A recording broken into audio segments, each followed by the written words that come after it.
This $2.4 trillion giant just sent a massive Bitcoin warning to the world only a few hours ago. Can you guess who it was? But it's not just the 8th largest economy in the world making a Bitcoin move this week. Russia, China, Pakistan, and 3 more countries, we'll reveal in today's show, have all made Bitcoin-related announcements just this week.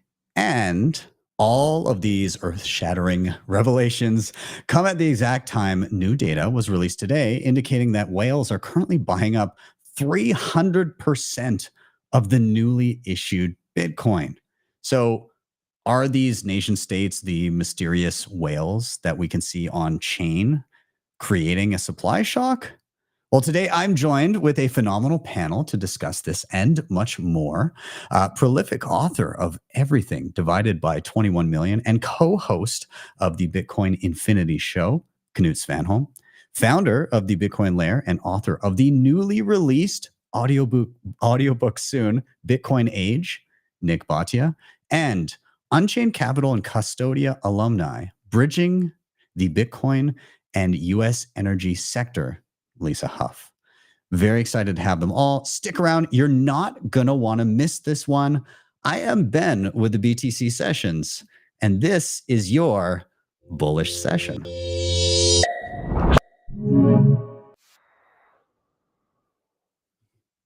All right. I want to welcome to the stage Mr. Nik Bhatia, Mr. Knut Svanholm, and Miss Lisa Hough. Welcome, everybody. How are you guys doing this evening? Quite brilliant. Awesome. Oh, good. Knut, I've got to do a quick hat tip to you. Powering through, even though it's midnight for you. What a trooper. Yeah, I think I'm the only one without a time limit, except for it being shit late over here. Yeah. Well, we'll maybe have you pass out by the end. But, well, guys, I'm going to dive right in with an initial topic for us to mull over, and then we'll get into the reasons why you are all bullish immediately thereafter. But I'm going to share my screen for a second here, just regarding what I kicked off the show with. And maybe I'll make us all pretty off on the side of the screen here.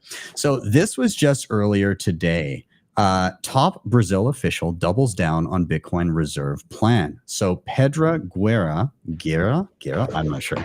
He's the chief of staff to vice president of Brazil.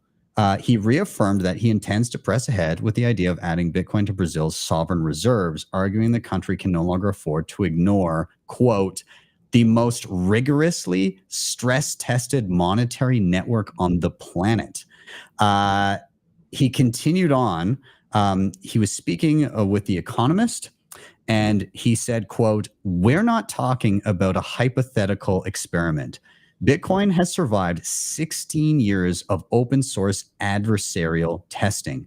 If the United States Treasury can hold confiscated Bitcoin and publicly debate how to manage it, Brazil, a G20 economy with a sophisticated payment stack, must at least evaluate whether a strategic allocation makes sense. And so, I mean, the language there is pretty wild.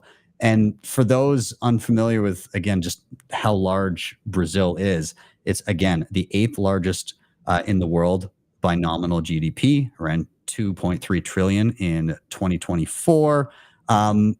They're massive, but they're not the only ones that have been kind of mulling stuff like this over.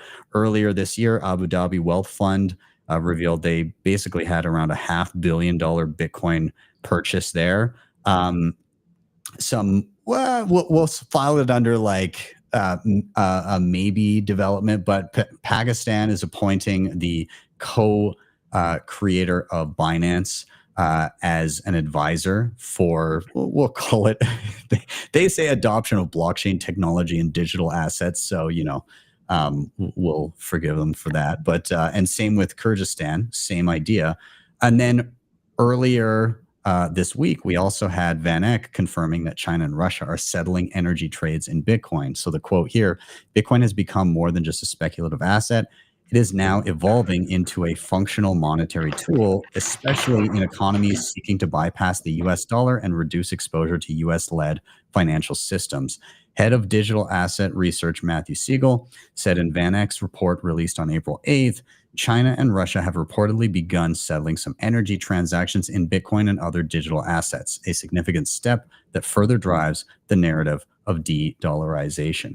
So a lot of stuff going on there. And again, to the point of whales absorbing 300%, basically at the current pace of Bitcoin being mined, 3 times as much are being bought up. But of course, there's sell pressure too. And retail seems to not really, they're absent right now. Like there's not a ton of people that are super interested on the retail side. So I guess what I'm teeing up here is, with all of this craziness and kind of game theory playing out on this geopolitical side and retail just asleep at the wheel, like I feel like we haven't even seen anything yet. So I'm just curious to get your guys' feelings on some of these developments and some of the other things that we've seen over the course of the year, and this awkward sideways crab market price that we've been seeing alongside it. It's kind of wild. So whoever wants to dive in here.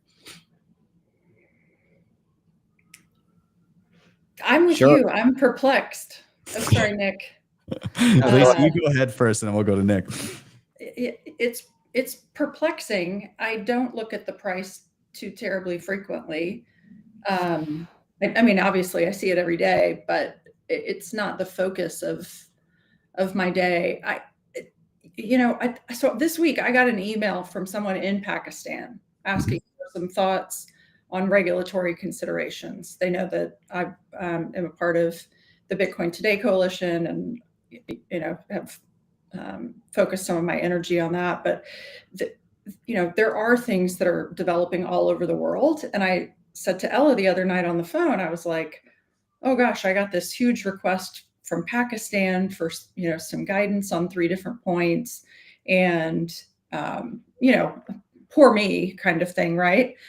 And then she said, oh well, I'm working on, somebody reached out to her from somewhere outside the US, and I just thought to myself, like, shame on me for for feeling like, oh my gosh, this is so much to think about, or this is another thing to add to my list to reply to Pakistan. It's like, wait a minute, people all over the world are trying to figure out Bitcoin. Like, this is what we're after. Forget the price. We won, right? We have people in Pakistan who are forming a council to go back with some regulatory guidance. We have people in Tokyo who are getting ready to launch a Bitcoin space this week and have a huge celebration. Like, we are winning. So I'm not quite sure what's going on with the price. I don't even think it's worth paying attention to. The signal is, my email out of Pakistan. It's remarkable. It's incredible. It's a miracle. Yeah. Nick, I'm curious. You had something you want to drop in there too. Yeah. I think we have about $100 trillion of assets around the world that is based on an extreme amount of leverage and several layers, to use the layered money framework, several layers removed from anything relevant. And I'm including in the relevance most dollar securities. So what I'm really talking about is most of fiat is built on absolutely nothing. And so when we think about even the amount of Chinese onshore deposits in CNY, it's about $60 trillion worth. There is so much money in the world outside of the dollar sphere that really needs Bitcoin. The people in the dollar sphere have the opportunity to outpace dollar dilution with Bitcoin, which we've seen and will continue to see, but the need for Bitcoin outside the dollar system is even greater. Yeah. Knut, I'm curious to hear your thoughts on everything. Well, I like number go up as much as anyone else, but I prefer number of people go up, like number of individuals go up, before number of nations and number of corporations go up. So like, while this whole nation state game theory thing that we see playing out now was inevitable always, I would have preferred if it had taken another decade, and that people like the little guy could have gotten his hands on Bitcoin before that. There's still a chance, since we're doing the crab market thing here. I mean, you're never too late to Bitcoin. I truly believe that it's going up forever. So you still have the chance to leapfrog, or maybe not leapfrog is the wrong word here, but you have a chance to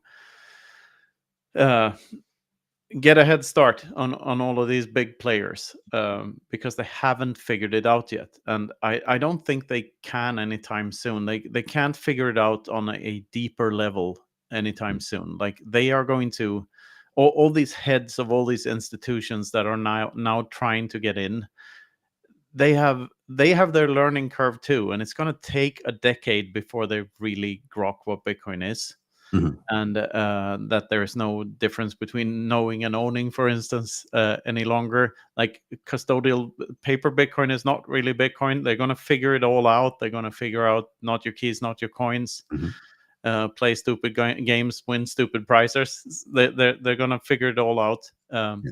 And I'm looking forward to it. It's like this last scene of Fight Club, like when the skyscrapers are falling and he's just blown his face off and is standing there with his girlfriend and enjoying the show. That's what I'm looking forward to. So, keep your face, Knut. I'm going to keep my face, yes. Okay.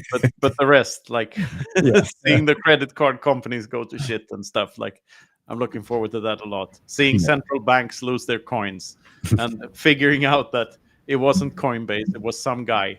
And Yeah. he now bought an island and Yeah. just split with all your money.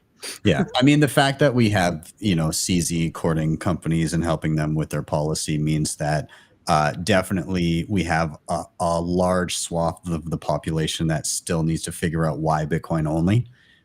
That's still coming. Everybody has to learn that lesson over time. Yeah, it's going to take time. And again, to your point, you're never too late to Bitcoin. Even the last person on earth who begrudgingly decides to move from a money that can be persistently debased to one that is sound will still benefit from that point forward. They'll have been through the ringer up to that point, but as soon as they make that shift, things will begin getting easier for them. So again, you're never too late, but you can save yourself a lot of heartache by coming to that conclusion sooner and doing your research and starting to figure this thing out. So nonetheless, this show, of course, is Why Are We Bullish? And so I don't want to dwell on this topic too long. I want to shift gears and I want to hear about what you guys are currently excited about. And so, Lisa, I want to defer to you first. I'm gonna bring you up to the hot seat up here. But Lisa, same question that everybody gets in the show. Why are you bullish?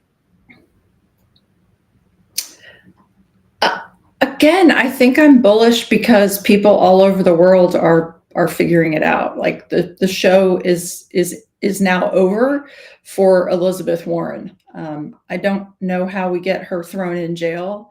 I think what she's done, no, really, I think what she's done against Bitcoin has been nothing short of treasonous. It's been anti-American. I think the rhetoric that she has spread has, negatively impacted and polluted so many. And it's had far-reaching ramifications. But I think I think the shroud is coming down, right? I think Tokyo is opening. Pakistan is considering legislation. People all over the world are not only figuring out Bitcoin as sound money, but figuring out how it's just incrementally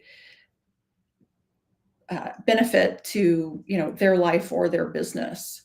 A lot of what I do is talk to energy companies, and one that I've been speaking with the last month is an offshore guy in the shallow Gulf of Mexico, and they have 9 rigs that they're going to sell for scrap metal. And I think the man's son saw me on a podcast and said, "Dad, we should call this woman. Maybe we should be mining Bitcoin on these platforms."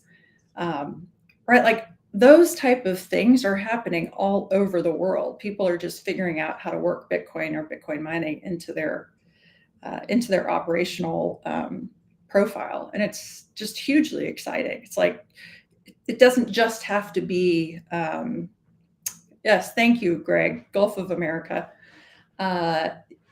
In the comments, it just doesn't have to be. It can be. Oh, sorry, there's my alarm. It can be. It can just be a benefit to you operationally, as obviously, as well as being the best savings technology on earth.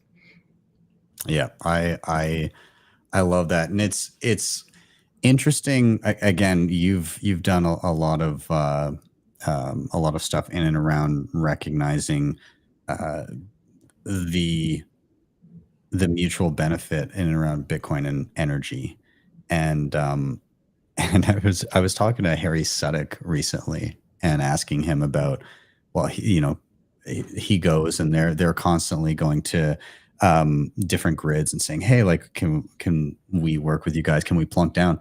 And he says that when we tell the grid operators what we can do, they don't believe us.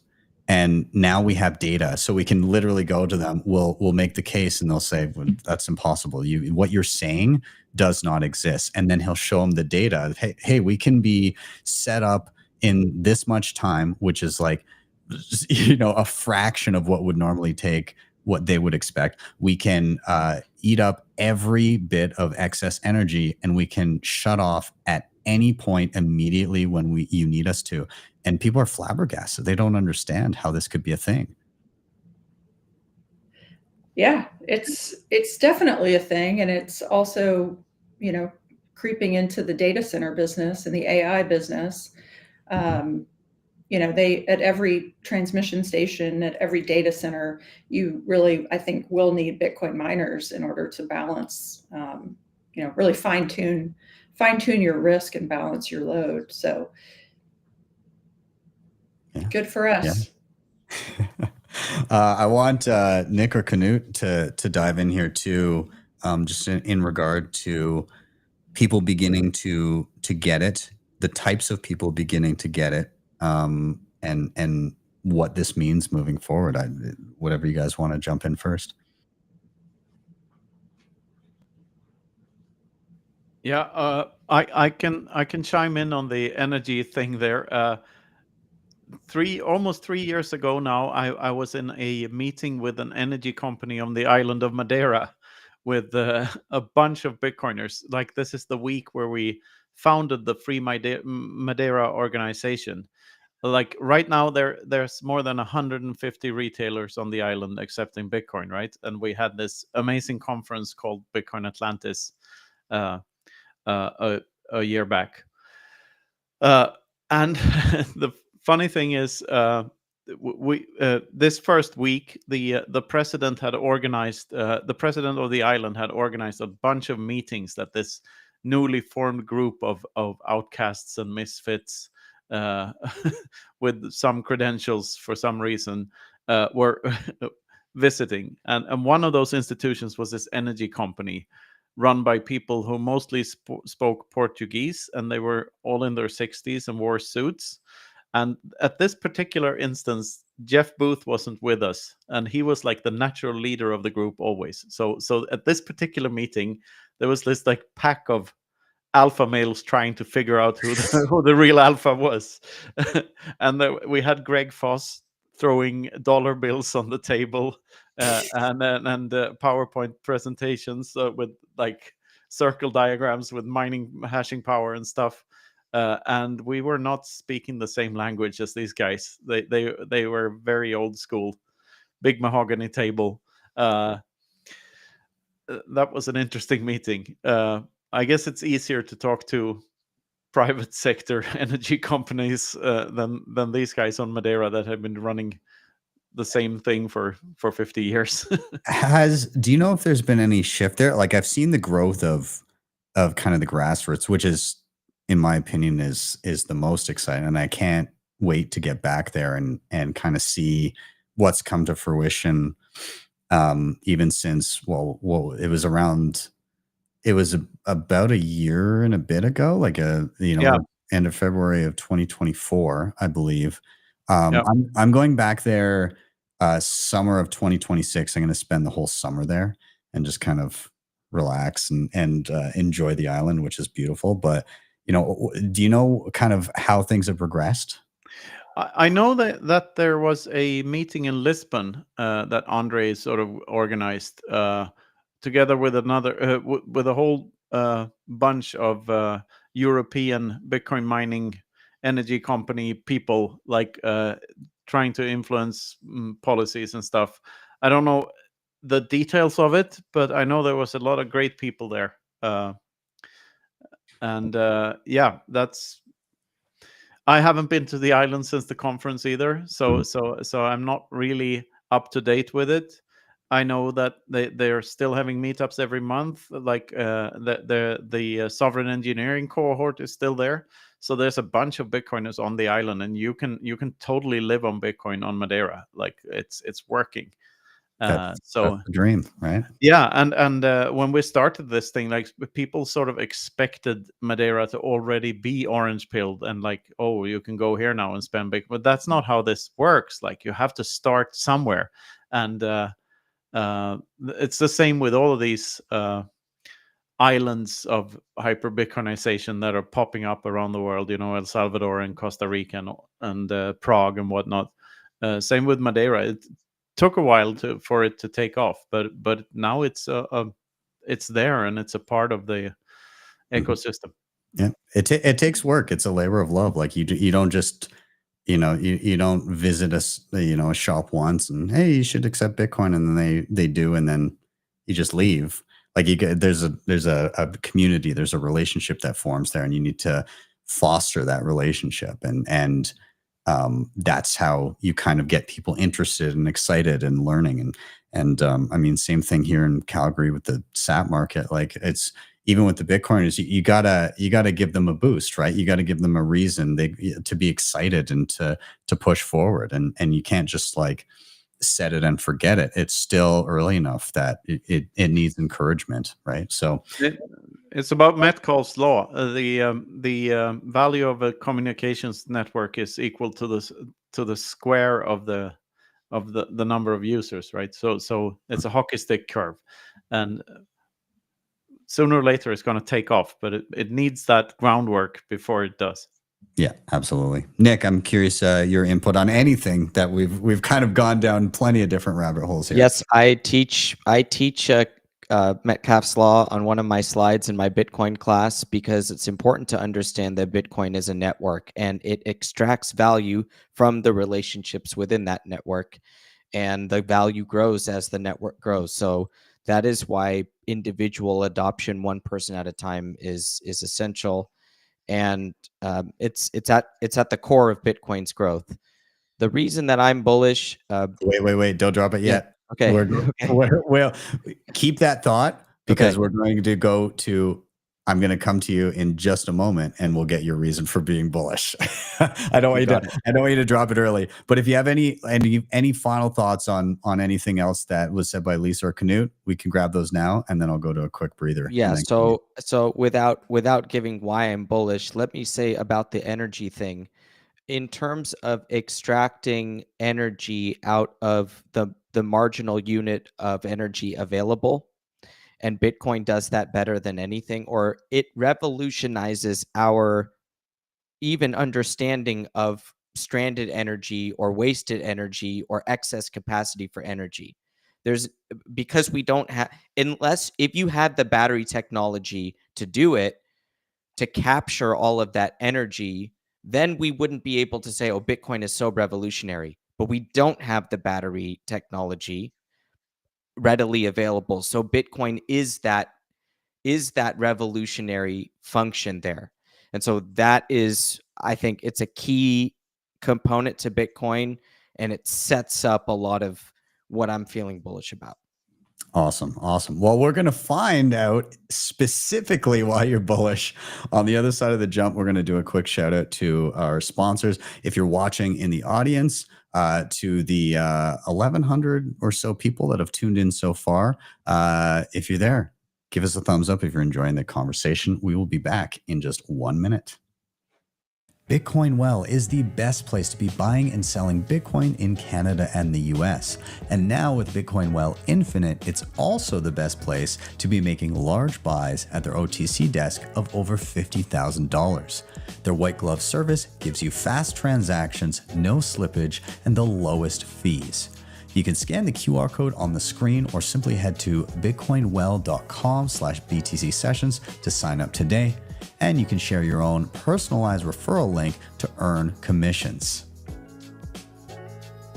DEBIFI is the best and easiest way to borrow against your Bitcoin in a non-custodial way.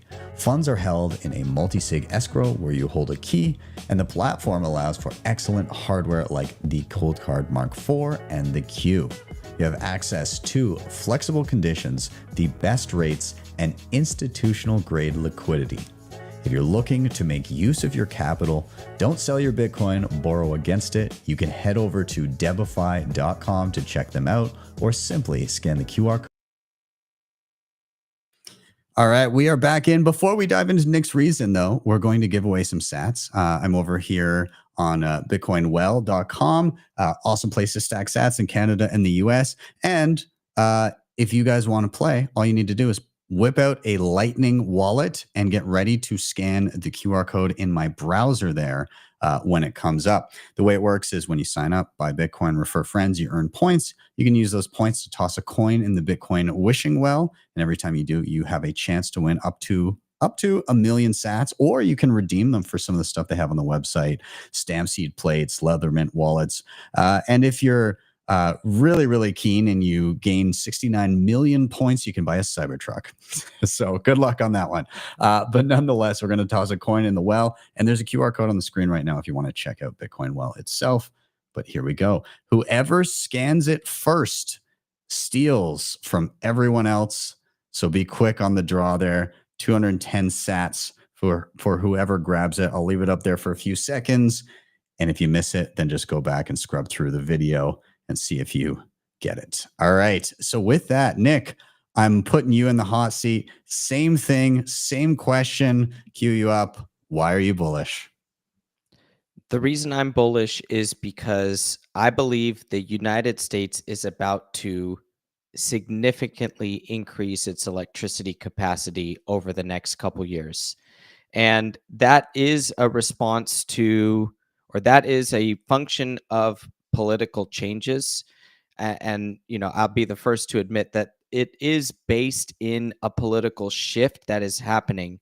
But if you take out your opinion on the politics for a second and look at what might be happening over the next couple years, it will unleash so much electricity capacity for the express purpose of AI compute, right? In the national interest of the United States to excel in an industry that's going to capture the next wave of economic growth. If AI compute is that, and like Lisa said, the intersection of Bitcoin mining and AI compute right now is strong and will strengthen. Couple that with a pro-Bitcoin policy, and the key ingredient here is the energy-based deregulation and the red tape reduction for the build-out of electricity in the United States. That appears to be not manufacturing textiles, right? Or even getting back to becoming the steel powerhouse of the world. While those things might be more headline grabbing, this underlying energy build out in the US with a pro Bitcoin policy, it sets up an adoption wave that I think really takes us that next leg up to 1 billion users in the world. And I want to cite the article that you opened with from Brazil that said, if the US Treasury already holds Bitcoin and is debating about what to do with it, then we need a strategy. It's about leadership, guys. And the US is the leader on a lot of policy. The world looks to the US. What should we be doing on policy? What are you guys going to be rolling out in terms of AI? That's what they're going to be copying. And so the Bitcoin policy is another thing that the world will look to the US for leadership. So my take is much longer term in terms of why I'm bullish, but I think the conditions are set up for a strong Bitcoin mining culture in the United States, a strong pro-energy production and usage policy in the United States, and all of that boosts the attractiveness of Bitcoin as this reserve neutral asset that anybody can have access to. So that's the way that I'm thinking about it. And then I roll in my own framework for analyzing Bitcoin. At the Bitcoin layer, we have TBL liquidity, which is our metric. What it does on a short term is measures the conditions for Bitcoin's price. So when our metric goes up, Bitcoin's price goes up and vice versa. So we're able to correlate Bitcoin's price with the existence of credit creation in the dollar system. And the basis of that metric is the size of US financial assets. And so those will grow in this deregulatory environment, in a re-leveraging of the private sector once some of the public sector has declined in size. And that should set up good conditions for Bitcoin's price from the mechanical side due to the credit system, which is, the center of my analysis. So the interesting thing for me in and around, again, the energy sector in the US, and I mean, I guess as people begin to clue in around the world, is, Bitcoin demands, in order to be optimally profitable, that you find the most efficient and low cost forms of energy to plug into. Waste energy that wasn't previously being used for anything, or stranded energy. But it also it brings about this revolution in the efficiency of the hardware as well, and there's lessons to be learned there too. And so I like what you're saying in and around, Bitcoin, and pairing that with a regulatory environment where you can just learn and experiment, can contribute to a much, I guess, a higher quality of life for anyone in places that are open to that stuff like that. The main driver of our quality of lives is access to, one of the main things is access to abundant energy. Without energy, you don't have anything. So, I mean, I love this framing. I'm curious, again, if Lisa wants to chime in here first, given that we're kind of segueing from part of her topic into yours. I feel like it complements each other, and then we'll get Knut in afterwards as well, chiming in. Yeah, thank you. No, I'm blown away by Nik's framing. So thank you for that. You're completely right. I pulled out of my drawer this report that I refer to all the time. It's Goldman Sachs at the end of April of 24 put out generational growth in AI data centers in the coming US power demand surge, which just presents an extraordinarily bullish case for electricity in this country. And,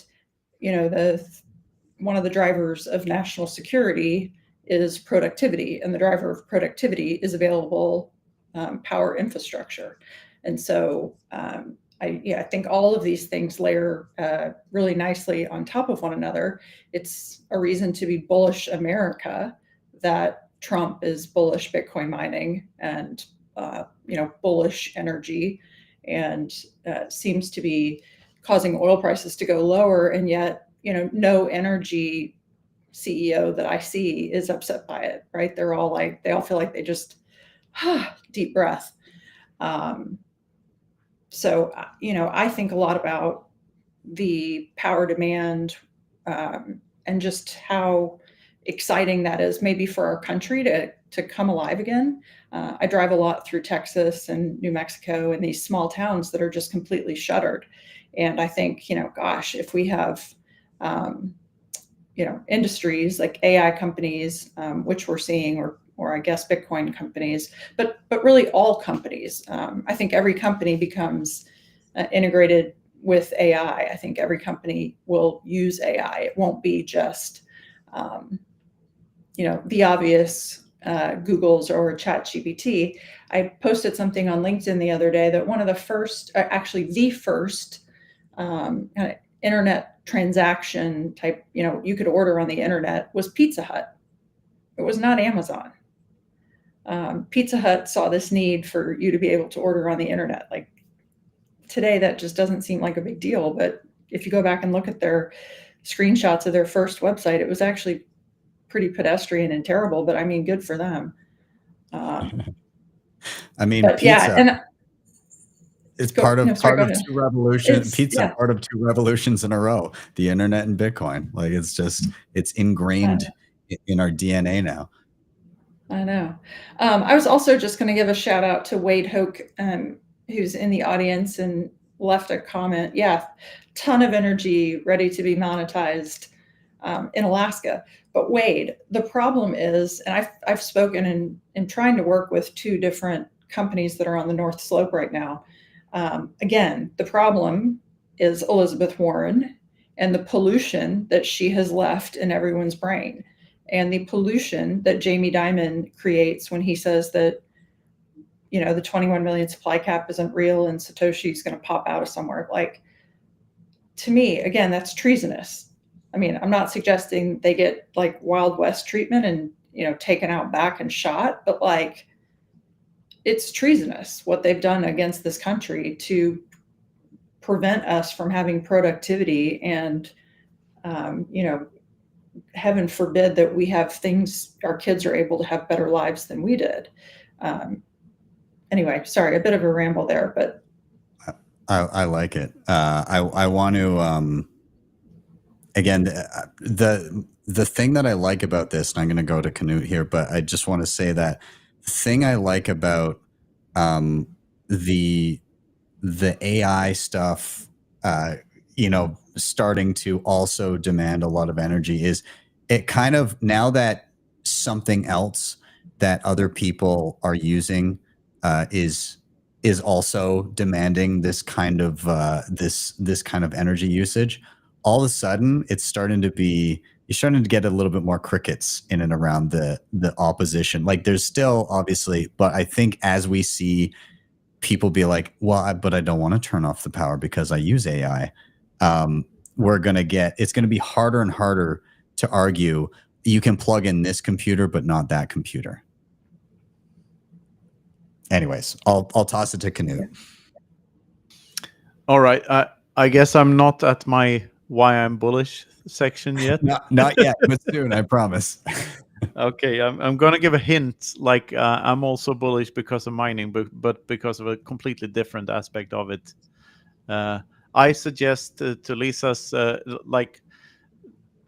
why not bring back tar and feathers? I think tar and feathers is a very appropriate punishment or public embarrassment. I got to give a shout out to my friend Dave Bradley, Bitcoin Brains on Twitter, and he's here in Calgary. He often says that he's very long on a particular technology. He's very long on rope futures. He thinks there's going to be a lot of need for. So I'll just give him a tip of the hat on that. Anyways, sorry to derail you. There's another word like BTC Prague is coming up, and they're always chest pounding about the word that originated from Prague called defenestration, which is when you throw politicians out of windows, and it happens every 100 years or so in Prague. Like they throw the old government out, like from the 4th floor. Just see what happens. Bring in a new one.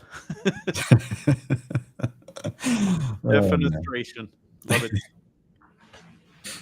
Awesome. I love it. Do you have anything that you want to tag on further to, or do you want, is it time for the segue into your reason? Yeah, I think it's time for the segue into my reason, because it's going to be a bit of a rant.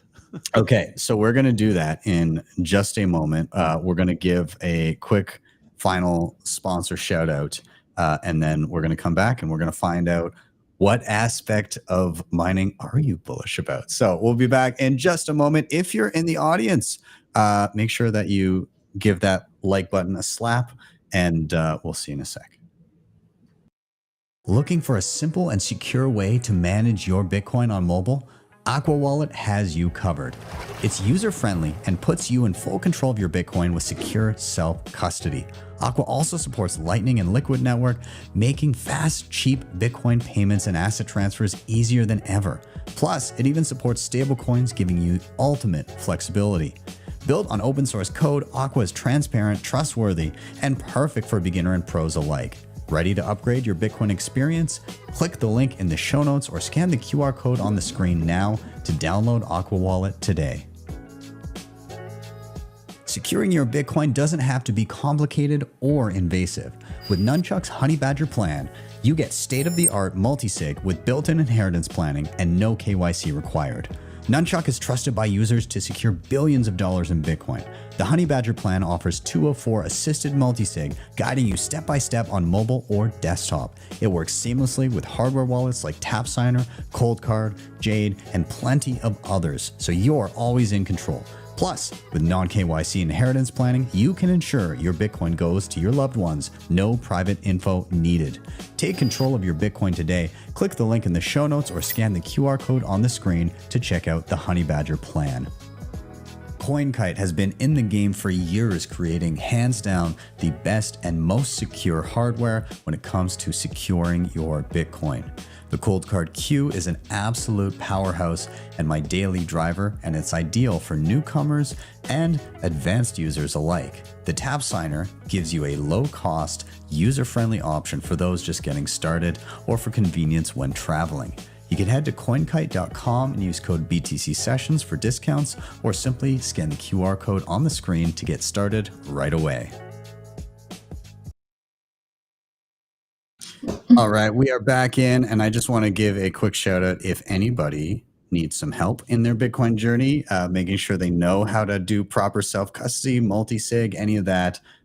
Be sure to give a reach out to my friends and colleagues over at Bitcoin Mentor, incredible educators, and they can do one-on-ones with you and help you get set up in a proper, secure manner. But with that, let's. I'm ready for this Knut rant. I think that's. I've been, I feel like I've been waiting my whole life for this. So Knut, take us on a journey. Take us on a journey. Why are you bullish?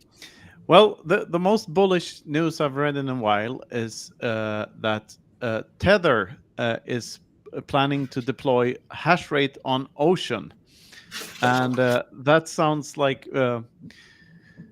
gibberish to a lot of people, I know. But what it means is that you may think this or that about Tether.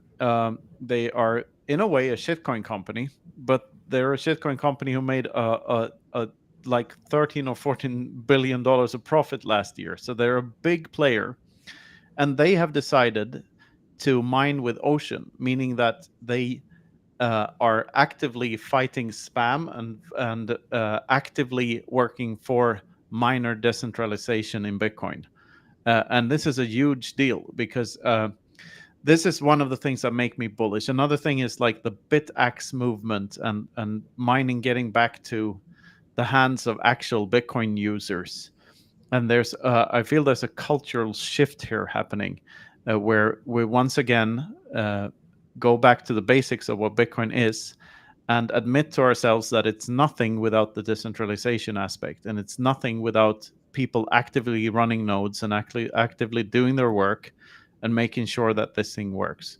The 21 million cap is only there because of people.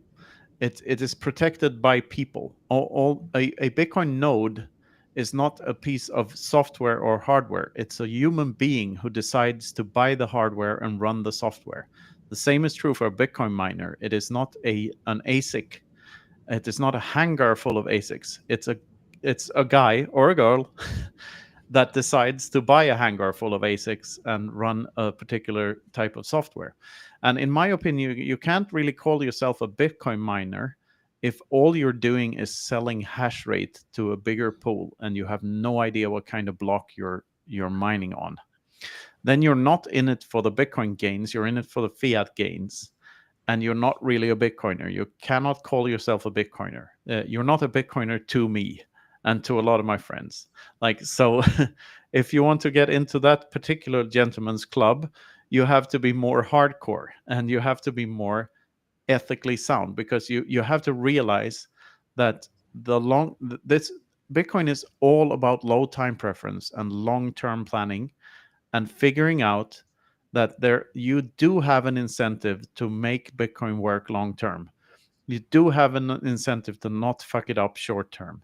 Like, this is, yeah, I told you this was going to be a rant. So let's backtrack back to the block size wars. The block size wars, what people think it was a fight about block size and a fight about, like, the people who figure that Bitcoin should be a store of value on one side and the people who wanted a medium exchange on the other side.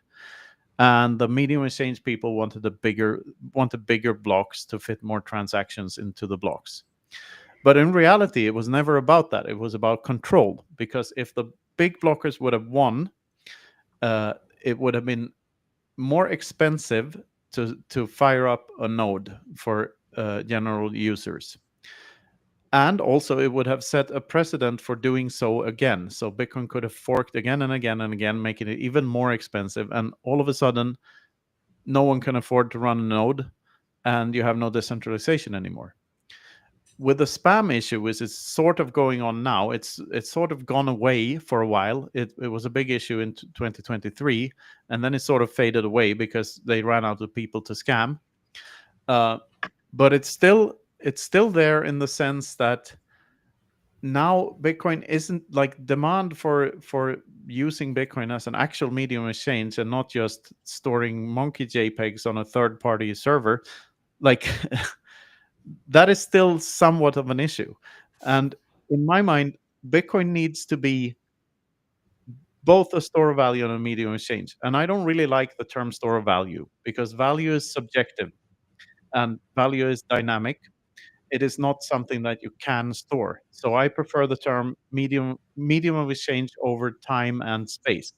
So you either exchange with other people or with your future self. And Bitcoin needs to be both to be either. It cannot sacrifice one for the other. It needs to function as both, which is also, by the way, if I hate sharing for politicians and stuff, and I don't really like strategic Bitcoin reserves and all this institutional adoption and all that stuff. I know it's going to happen anyway, but to me, the principles of Bitcoin are more important than number go up, because I know that all of the other stuff happens because of the principles and not the other way around. So the way I see it is the best thing a politician can do for Bitcoin is to scrap the capital gains tax thing, so that people don't have to be black market people anymore. Then again, being against black market is sort of racist. And I kind of hate that, because this is the thing. The institutionalization of Bitcoin is sort of like trying to fit a square peg into a round hole. Because Bitcoin is black market money, and money laundering is like the most beautiful thing we have. From that perspective, it needs to be to function at all, because it needs to be permissionless. This means that if it needs a stamp of approval from a politician, it doesn't work anymore. There's no decentralization and there's no more Bitcoin. It just devolves into yet another shitcoin without value. So I think this is the proper way to, or proper, who am I to dictate that, right? But this is a sound way to look at the thing. This needs to be organic. It needs to be in the hands of the people, and we are the ones that make sure that this 21 million supply cap is actually real. It's not real by some magic. It's real because people stay vigilant and do their homework. And end of rant.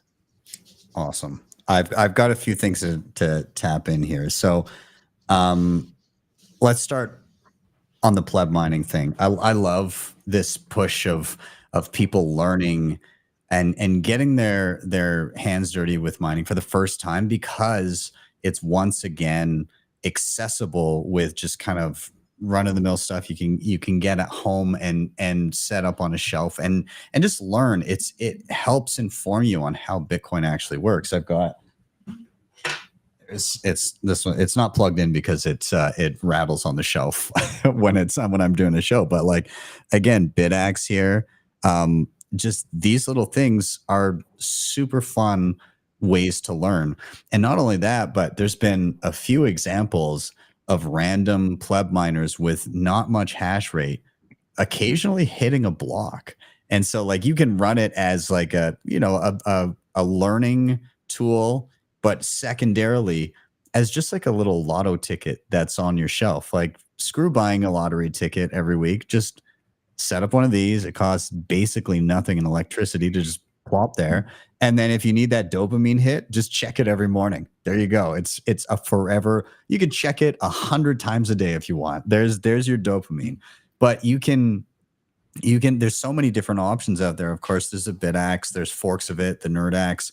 There's I've got a future bit over here. There's the Brains mini miner, but there's all of these things that you can just kind of set on a shelf. They've got cool interfaces. It's fun. To your point of the grassroots, I think that's super important too, and that again something that's near and dear to me too. Like the permissionless nature of it. I also, again, like I've been living exclusively on Bitcoin more or less since 2020. And so that was kind of the impetus for the SAT market here in Calgary, which, Knut, I hope you'll attend. It's the Friday night before the Bitcoin rodeo starts. So, I hope I make it. I'm going to Miami before that. So like, I really hope I can make it to the SATs market. Yes, I would love to have you. It's it should be a good time. But again, like it's, we did it in a way where we want the ability to actually just get the things that we need. It's great to have artists and merch and stuff like that, but also it's great to be able to get the food that you need, to get a haircut, to have a dentist, to have a personal trainer if you want. You can do all those things because we as a community have come together and made that happen in Calgary. And yeah, we host the market just a couple times a year, but then it's the connections that you make so that I know who to call if I need a certain thing and I want to pay in Bitcoin. So again, Bitcoin didn't come about because it got a stamp of approval. Satoshi didn't go to the Federal Reserve and say, hey, I'm creating a competitor. Is that cool? No, he made it and put it out there. And then the world had to grapple with the fact that it existed. And so I love the okay, we already did it. World, figure it out kind of attitude. And I am happy that, and then it's nice that both these things can happen simultaneously. Like you said, there is never going to be a world where this didn't eventually happen. Nation states and institutions beginning to understand. And so, when I sometimes see people say things like, oh, Bitcoin is captured because BlackRock got a bunch of Bitcoin or something like that. The point of Bitcoin is that you cannot stop somebody else from having it and using it. And so I can tend to step back and say it's just part of the game theory. People that you agree with and don't agree with are going to figure it out at some point in time and get themselves some. So anyways, yeah. End of secondary rant. I'm curious to hear Nik and Lisa chime in here too. Yeah, I'm really excited about home mining because it supports the idea of Bitcoin as a global reserve currency and a global reserve asset. I think about the home miner winning a solo block actually like a spark of light that can happen anywhere in the world. And you think about somebody mining a solo block in a corner of the world, that might change a family forever, or even a town. The first block one, maybe some of that goes back into hash rate and some more miners, and then all of a sudden, wherever that miner popped up, you have potentially a whole village built around mining. I'm just speculating in terms of the inspiration that can come with that type of decentralization, and that's very exciting to me. And something that, when I think about Bitcoin being the reserve asset of the digital world, it's based in technology. And so in a technological world, an internet-based world, a cyber world, Bitcoin is that reserve asset. And home mining is one side or the other side of the coin of that. They're linked. Yeah, absolutely. Lisa, I know you're tight on time here, so I want to, if I can, get your take before you got to dip out. Is that possible? Yeah. No, I love the black market money name for Bitcoin. I love it. I love everything that stands for. I think I don't know if I hold the record for working at Fidelity the fewest number of days, but I recently accepted and then resigned from a job at Fidelity over differences of opinion around talking about Bitcoin and what Bitcoin was, because I do not view Bitcoin as an asset. I view Bitcoin very much as a fundamental human right. And I view Bitcoin as being divine. And so I also love the term black market money because, quite honestly, like, fuck the financial institutions. I actually hate that they're in the market. I think that is a self-resolving problem, though. I think what happens is that there's someone laying in wait at Coinbase who has been there since the beginning, who knows how to get to all of the Bitcoin that's in the Coinbase honeypot. And because all of those financial managers are so lazy and they all use Coinbase, I think some guy does walk away and builds a little shack on an island and lives happily ever after with all the Bitcoin. And then those financial institutions are without. And then the remaining Bitcoin is among us, right? The people. And that's where it belongs. So I don't really worry about what the financial institutions are going to do, because history shows that they always fuck themselves over. And this time we're not going to bail them out. So anyway, yeah, all that to say, this has been a great show, and I'm so sorry that I got to pop out. I'll stay another couple of seconds. That was super anyway. Based Lisa for the win. The amount of hearts popping from the chat right now. Somebody asked if you were single, by the way. So I am single. I'm never going to date again. I say this on all these podcasts. Like, I tell all the Bitcoin veterans to go find me a nice veteran who knows how to fire a weapon. We'll get chickens and we'll have ammo. And they're like, oh, we can find you. You can find someone anywhere. And I cannot, because I cannot date someone who works in Bitcoin, and I cannot date someone who does not understand Bitcoin. So it's like, where am I? Must have Bitcoin, chickens, and ammo. That's the dating profile. Well, this has been super awesome. And again, to Lisa's point here, Bitcoin is incredibly efficient at pointing out fuckery. That's why when exchanges piss around with people's money, they blow up very, very quickly. And I'll say that, traditional financial systems, oftentimes there's fuckery afoot. And so, I think we're in a situation where all these previous blowups of exchanges, oftentimes it'll tank the Bitcoin price because people don't understand the separation of the two. But it's just Bitcoin being really good at being being open and auditable and being able to point out like there's no bailout. Like you can't screw around for an extended period of time without, you know, it coming home to roost. And so, you know, if there is fuckery afoot, then Bitcoin will be pretty efficient at pointing it out. In fact, I'm counting on it, and we shall see. But this is a perfect time to. I know it was brief. It was a tight show, but it was a lot of fun. And so, Knut, Lisa, Nick, I've had a wonderful, wonderful evening. Thank you so much for spending your time here and getting bullish. Everybody that's in the chat, if you enjoyed it, drop a like on the video. We appreciate you guys being here and your awesome tirades in the chat there. And yeah, keep your eyes open, keep stacking sats, but also always keep stacking skills. And with that, we are out. We'll see you guys next week. I'm Ben with the BTC Sessions. This was your daily session. Cheers, guys.